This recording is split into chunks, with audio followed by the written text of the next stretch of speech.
Era globalisasi merupakan gelombang besar yang dapat membuat perubahan sosial, budaya, dan keagamaan. Globalisasi memberikan ruang dan waktu yang tanpa batas. Segalanya dapat terintegrasi dan terkoneksi. Terlebih dengan adanya teknologi dan informasi yang semakin maju. Dari gelombang tersebut, masyarakat yang multikultural terus berkembang, namun tidak sedikit permasalahan yang mengemuka karena adanya gelombang besar itu. Merebaknya konflik sosial yang sering terjadi menjadi bukti nyata, seperti berkembangnya kelompok teroris di berbagai belahan negara di dunia dengan berbagai bentuk. Misalnya, karena perebutan kekuasaan, penegakan negara syariah, tumbuhnya kelompok-kelompok yang menyerukan anti-demokrasi, anti-liberal, dan anti-barat. Nah, keberadaan masyarakat di tengah-tengah kehidupan yang konflik tentu dapat menghambat pada perkembangan kesejahteraan masyarakat. Konflik-konflik sosial sering dilatar belakangi karena faktor eksternal, seperti adanya diskriminasi sosial. Di Barat, sebelum dekade 70-an, pembedaan masyarakat berdasarkan ras sangat kentara. Pembedaan antara ras kulit putih dan kulit hitam menjadi persoalan penting dalam kehidupan masyarakat. Ras kulit putih merasa kastanya lebih baik, sebaliknya ras berkulit hitam lebih rendah. Nah, diskriminasi itu mengakibatkan adanya pembedaan pelayanan dan perlakuan dalam kehidupan sosial. Tidak hanya ras saja, pembedaan atas dasar agama, suku, dan bahasa juga terjadi. Adanya diskriminasi dalam kehidupan sosial itu membuat tidak adanya keadilan dan hak sebagai sesama manusia menjadi terpaku. Selain itu, ada faktor internal. Faktor itu adalah agama. Tahir Abbas dalam penelitiannya terhadap fenomena politik atas fundamentalisme dan radikalisme agama di Eropa Barat, khususnya di Inggris, menunjukkan adanya faktor internal penganut agama. Seperti cita-cita yang disebut dalam agama, yakni ajaran jihad sebagai pemicu kaum fundamental berbuat radikal. Terlepas dari perdebatan tersebut, ada satu pandangan dunia yang perlu diketahui yang berkembang dalam mengatasi persoalan-persoalan konflik sosial, baik karena faktor eksternal maupun internal. Pandangan tersebut adalah multikulturalisme. Dalam sejarah Barat seperti di Amerika Serikat, Kanada, Australia, upaya untuk membangun masyarakat yang damai, tidak berkonflik antar sesama, multikulturalisme sebagai jawaban yang nyata. Nah, konsep ini berkembang pada awal dekade 70-an. Multikulturalisme merupakan paham yang mengakui dan menerima perbedaan dan kemajemukan seperti perbedaan agama, ras, suku, etnis, adat, bahasa, dan status sosial. Multikulturalisme berupaya untuk mengelola perbedaan agar dapat membantu mewujudkan peradaban manusia yang lebih baik. Menurut H.R. Tillard, multikulturalisme mengandung dua pengertian yang kompleks, yaitu multi yang berarti plural dan kulturalisme yang mengandung makna budaya. Plural bukan hanya berarti pengakuan keragaman dan perbedaan, tetapi mempunyai implikasi politis, sosial, dan ekonomi. Setidaknya ada dua ciri utama dalam multikulturalisme, yaitu kebutuhan terhadap pengakuan dan legitimasi keragaman budaya atau pluralisme budaya. Sedangkan Abu Dinata menyatakan multikulturalisme merupakan politik kebudayaan untuk memberi kesamaan hak terhadap manusia yang memiliki perbedaan budaya, agama, etnik, suku, dan lain-lain. Selain itu, multikulturalisme sebagai kebijaksanaan sosial, moral, dan kultural. Kemudian, pilar-pilar yang mendasarinya adalah demokrasi, persamaan di depan hukum, kebebasan, dan pengakuan atas dasar keragaman pluralisme. Pilar tersebut mampu memberikan pengikat, penghubung, dan pengamanan estimasi keragaman budaya.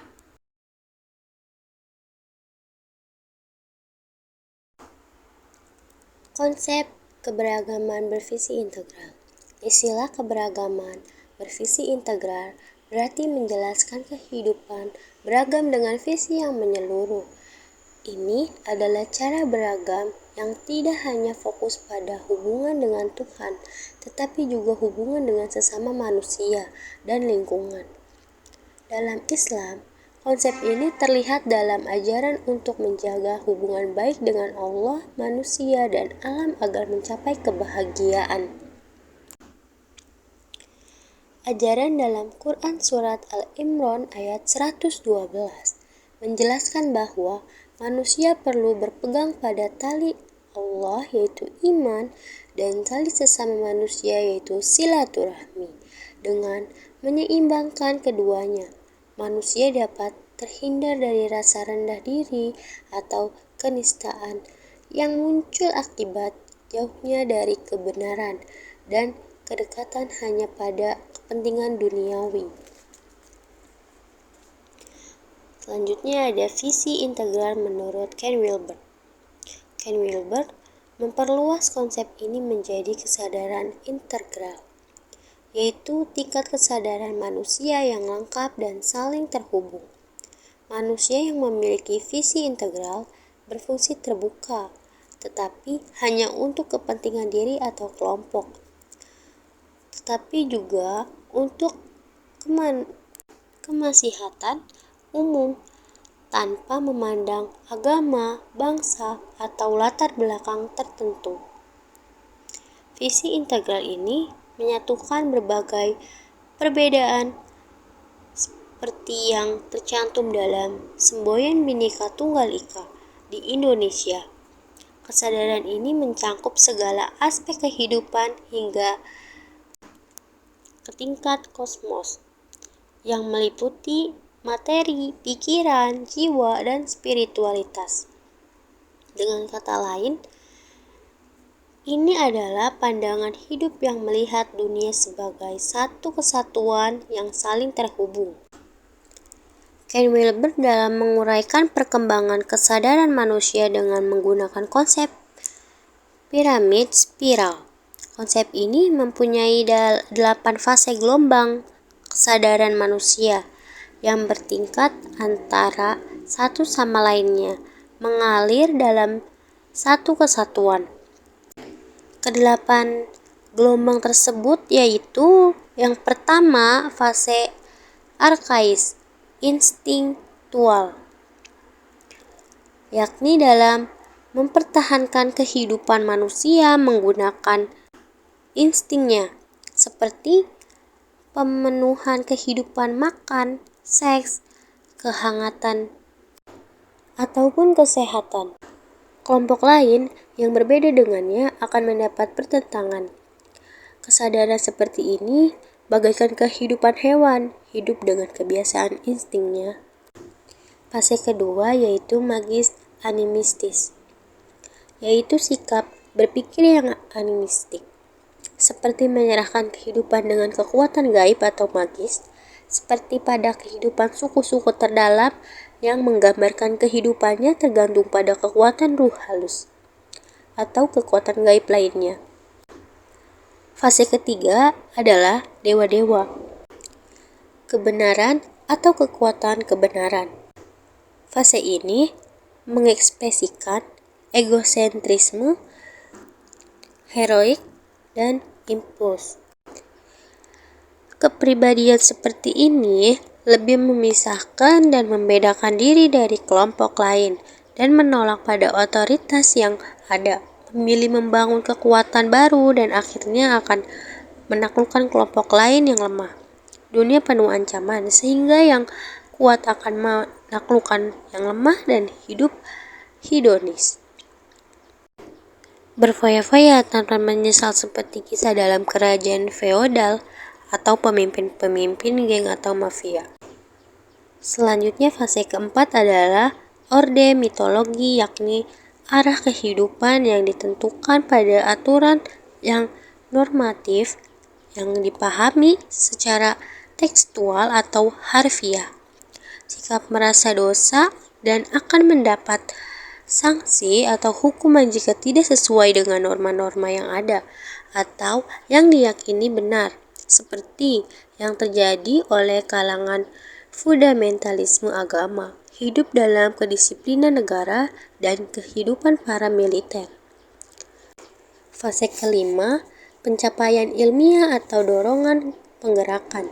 Fase ini berupaya keluar dari keteraturan yang normatif seperti pada fase keempat, dengan menggunakan pembuktian secara ilmiah, rasional, dan empiris di segala dimensi kehidupan, seperti yang terjadi pada masyarakat abad pertengahan yang lalu, mengukur kebenaran dengan bukti-bukti ilmiah. Kemudian fase keenam adalah ikatan manusia atau peka diri. Fase ini merupakan sikap kepedulian manusia kepada sekitarnya, memegang teguh nilai-nilai kemanusiaan, persaudaraan, kepekaan ekologi, terbebas dari egosentrisme dan narsisme. Hubungan sosial terbentuk dengan baik. Dengan sebutan lain, fase ini berada pada fase sosiosentrisme. Seterusnya, fase ketujuh adalah integrasi, yaitu pandangan menyeluruh yang mampu mengintegrasikan segala hal pengelolaan secara makro. Fase kepribadian ini memprioritaskan fleksibilitas, spontanitas, dan fungsional. Pluralisme dan perbedaan bersinergi ke dalam hal-hal alami yang saling keterkaitan. Pengetahuan dan kompetensi menggantikan kekuasaan, status, ataupun kepekaan dan kelompok-kelompok tertentu. Dan yang terakhir atau yang kedelapan adalah virus holistik atau integral. Secara perlahan pada fase integrasi bergerak menjadi sistem yang holistik universal, menyatukan perasaan dengan pengetahuan. Manusia mempunyai pandangan yang tanpa batas melewati kesadaran atau kepedulian diri pribadi ataupun sesama manusia dan kelompoknya, melainkan keterpaduan dalam dimensi kosmos. Dalam bahasa yang sederhana adalah cinta. Cinta terdapat segalanya yang ada, menyatu kepada kosmos itu sendiri. Adapun yang kesembilan, itu merupakan akibat dari puncak virus holistik yang mencapai kesadaran tertinggi, yakni transpersonal non-dual. Gelombang kesadaran tersebut dapat dilihat dalam bagian 2 gambar dinamika spiral.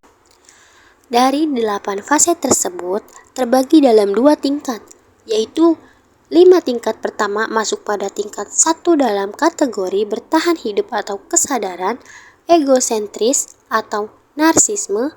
Kemudian tingkat ke-6 sampai ke-8 sebagai fase tingkat kedua digolongkan sebagai keberadaan.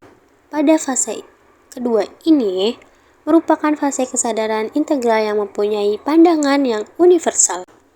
Pencapaian kesadaran pada fase kedua ini tidak serta-merta lalu meninggalkan fase ke-1, namun dapat naik turun dari ke-8 fase tersebut saling terkait dan bekerja sama dalam satu kesatuan, yang tidak dapat naik pada fase berikutnya jika hanya berhenti pada tingkat narsisme atau egosentris atau keakuan, sebab dengan seperti itu menutup diri meningkatkan pada fase kesadaran yang lebih atas. Dari 8 tingkat gelombang kesadaran manusia tersebut dibagi ke dalam 2 tingkat kategori. Tingkat pertama menunjukkan narsisme dan egosentrisme, dan tingkat yang kedua menunjukkan kesadaran integral. Kesadaran tingkat pertama meliputi 5 gelombang yang terdiri dari kesadaran tingkat arkais, instinktual, magis, animistis, dewa-dewa kebenaran, ordo mitologi, dan pencapaian ilmiah atau rasionalisme. Kemudian kesadaran tingkat kedua terdiri dari gelombang kesadaran diri yang peka diri, gelombang integrasi, dan virus holistik.